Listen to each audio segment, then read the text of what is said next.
COP28 has really been evolving as a sense of urgency around really a common goal. So we understand the why quite well. As we move forward, the what and the how are evolving.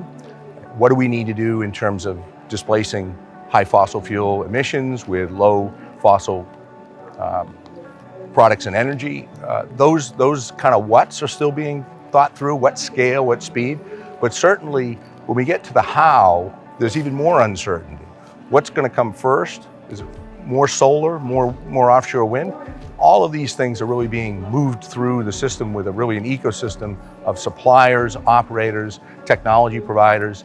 And COP28 at this point is giving those organizations a chance to collectively match on goals, understand the rate and pace in which we need to move, and how do we work together faster and collaborate more to make that happen.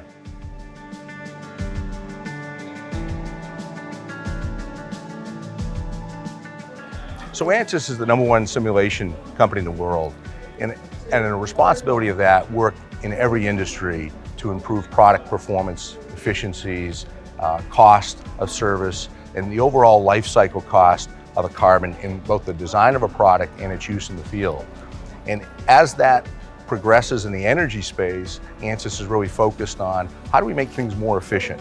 How do we take things like a water pump that's responsible for 10% of the world's electricity use and over a course of less than a decade improve its efficiency by 80% by simulating and better understanding how that product is going to work in the market.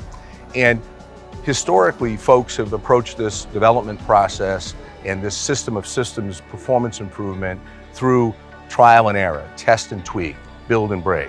Expensive, slow, and really today what we can do is look at many different iterations at both the component and systems level of these complex integrated energy systems and do a better job of simulating possible scenarios and solutions to provide better performance, lower greenhouse gas emissions in all products and in all industries. And Ansys is supporting that and that radical departure from building and breaking to more of a model and making.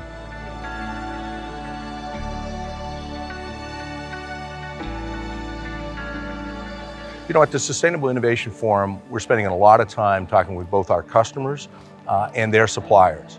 And given that we can help those folks accelerate their developments and their implementation and deployments of solutions in the low carbon space, COP28 provides us and the Innovation Forum provides us an opportunity to speak with many of those customers at the same time together in a collaborative way that's accelerating not only the way we behave in the market, but how they get to their goals faster, and ultimately all of us get to a better planet, healthier, sooner.